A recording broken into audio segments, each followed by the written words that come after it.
法国是欧洲葡萄酒的主要出产国，葡萄栽种和优良的酿造传统及工艺，使法国葡萄酒占据了世界葡萄酒业中的最高地位。世界上所有重大的葡萄酒评奖中，法国品牌总能够获得非凡声誉，似乎已成了不争的事实。法国酒比较好的品牌基本来自6大产区：中西部的勃艮第，专门出产汽酒的香槟区，以酿造白葡萄酒较为著名，靠近德国的阿尔萨斯产区，还有位于中部属于法国最大葡萄产地的卢瓦尔河谷区，再就是深受地中海气候影响的罗纳河谷产区和濒临大西洋的波尔多产区。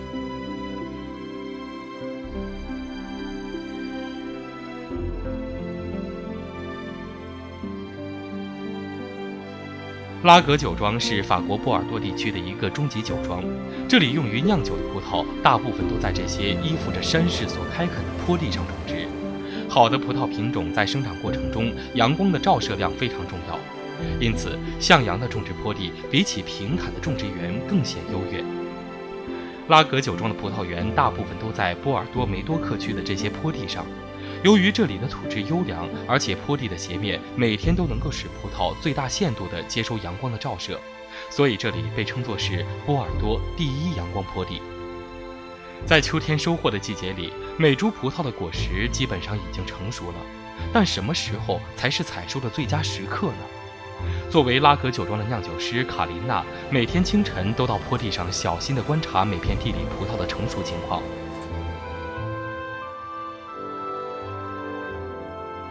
果实过熟就会腐烂，成熟度不够，糖分就不足。收获季节最佳的采摘期往往只有几天，另外还要把采摘期需要耗费的工时、天气情况、运输时间等因素都得考虑进去才能够做决定。所以卡琳娜每天从不同的坡地中采回样品，检测它们的成熟度。为了更精准地得出检测数据，还要把这些样品送到镇上的葡萄化验所做最后的检测。Voilà, donc là en fait chaque jour on va dans les parcelles de vignes récupérer donc des raisins. Donc ce sont des grains de raisin que l'on prélève un peu partout dans la parcelle. Et ces raisins on va les analyser, donc ils sont différenciés en fonction des parcelles de nos cépages. On va les analyser, ça va nous aider à trouver le meilleur moment de maturité.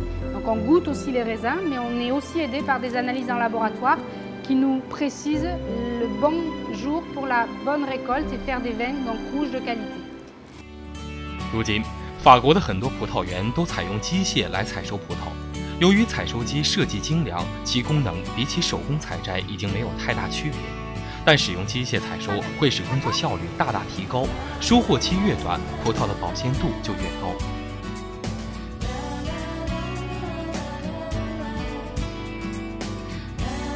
Ici, dans les Côtes de Bordeaux, on fait 3 types de vins, des vins blancs, des vins rosés et des vins rouges. Donc les vendanges s'étalent généralement sur 1 mois, 1 mois et demi. Donc on commence par les blancs en général, eux ils arrivent sur le mois de septembre. Et puis les années précoces on peut même commencer fin août, mais ça c'est assez rare. Généralement c'est sur le mois de septembre. Les vins rouges et rosés vont se faire donc pour la partie merlot, justement le cépage merlot, ça peut se faire de mi-septembre jusqu'à début octobre. Et puis les Cabernet Sauvignon, qui est un cépage qui a besoin d'un peu plus de temps pour mûrir, eux ils arrivent plutôt au mois d'octobre, voilà. 拉格酒庄在梅多克镇上颇有名气，原因是因为它曾经是拿破仑家族的产业。目前这座建筑在当地仍然很出名。从这座别墅的顶层可以眺望环绕在酒庄周围属于拉格酒庄的40多公顷的葡萄园。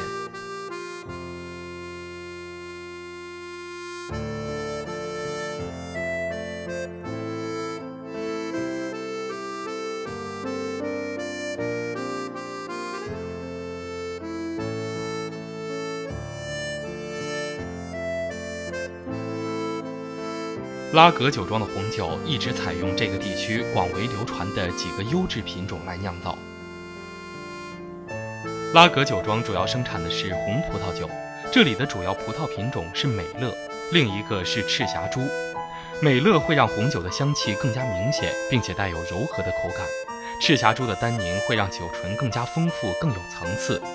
美乐是目前栽种在波尔多这片首屈一指的阳光坡地的主要品种，拉格酒庄也把它作为了主要选择品种。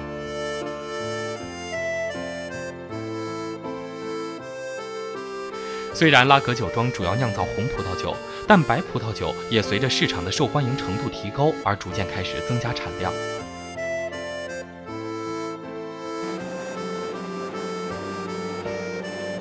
酿造酒的人都知道，一年的天气对于这一年的酒酿的好坏，其作用太重要了，甚至可以说是至关重要的。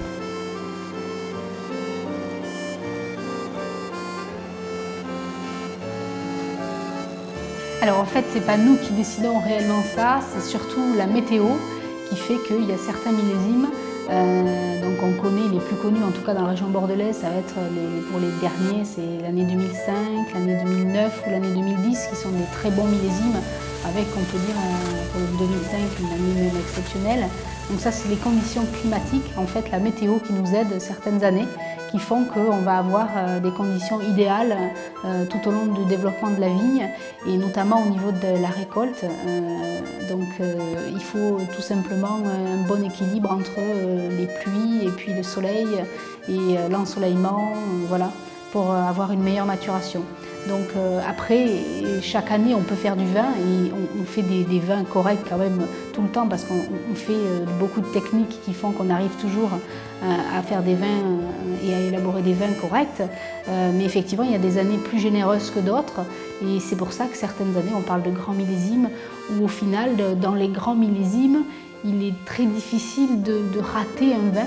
Donc c'est peut-être même plus facile de faire un vin. Alors faire un grand vin, après ça se travaille aussi au niveau du chai, de la vinification et de l'élevage. Donc il ne faut pas croire que c'est que la météo. Donc il y a tout un travail derrière. Mais au final, quand c'est un grand millésime, c'est surtout la météo qui nous aide. Voilà. 在拉格的生产间里，近年来几乎更换了所有的发酵设备，使得酿造条件更加完善。葡萄一采收回来，酿造就开始了。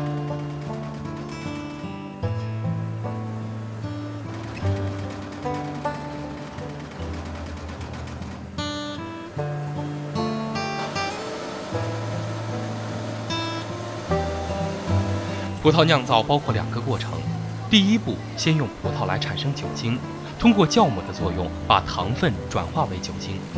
这个过程，酿酒师会设法把发酵期拖长一些，因为时间越长，越容易得到酒醇的香味。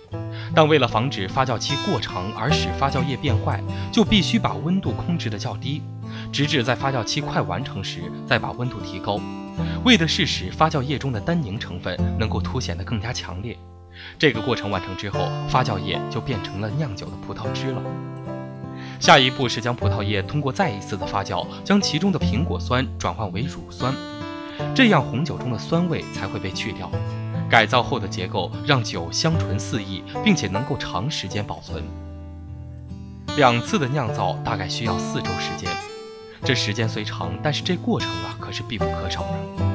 这期间发酵液反应很活跃，酿酒师必须密切地注意这些变化。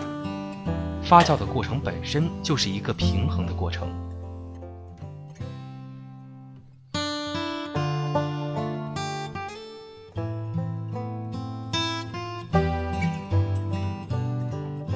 发酵完成之后，红酒会放置在木桶中，让其在橡木空间里继续一些更细微的平衡置换。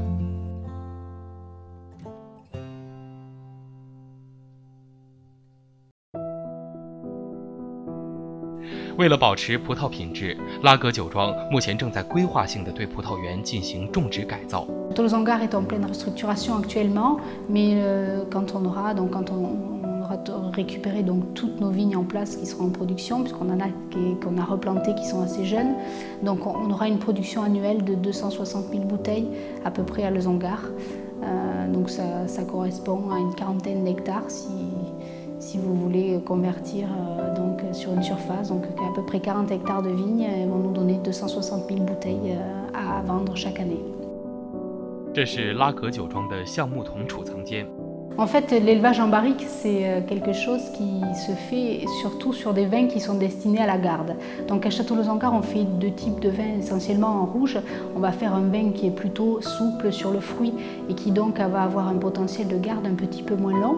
Et ensuite, on fait des vins un peu plus haut de gamme, on va dire, qui eux font un élevage en barrique, donc dans du bois, pour en fait affiner la structure tannique du vin et permettre au final que ce vin puisse vieillir plus longtemps et donc du coup donner ce qu'on appelle des vins de garde. Alors à Lozangard, on est en appellation Côte de Bordeaux, on n'est pas dans un grand cru, donc on ne travaille pas essentiellement avec des 100% bois neufs, c'est-à-dire des barriques neuves. Donc on fait en fait, on utilise des barriques pendant 3 ans. Et sur le vin en fait, d'un millésime, on va vinifier un tiers de ce vin dans des barriques neuves, un tiers dans des barriques qui ont 2 ans et un tiers dans des barriques qui ont 3 ans. Donc du coup, la barrique, en fait, elle va servir 3 années et ensuite, bien sûr, elle va plus pouvoir être utilisable en l'état et donc il y a on les revend pour notre circuit, mais pas en tout cas pour faire du vin parce qu'on n'aura plus l'effet bénéfique de la barrique puisqu'après 3 ans, elle va s'entartrer au contact du vin et elle va plus libérer ce côté boisé et elle va plus venir atténuer et adoucir notre structure tannique du vin, donc elle n'aura plus vraiment d'intérêt. Mais pendant 3 ans, en tout cas, on s'en sert pour justement faire notre vin un peu haut de gamme qu'on va appeler cuvée spéciale ou l'enclos de Lozangard.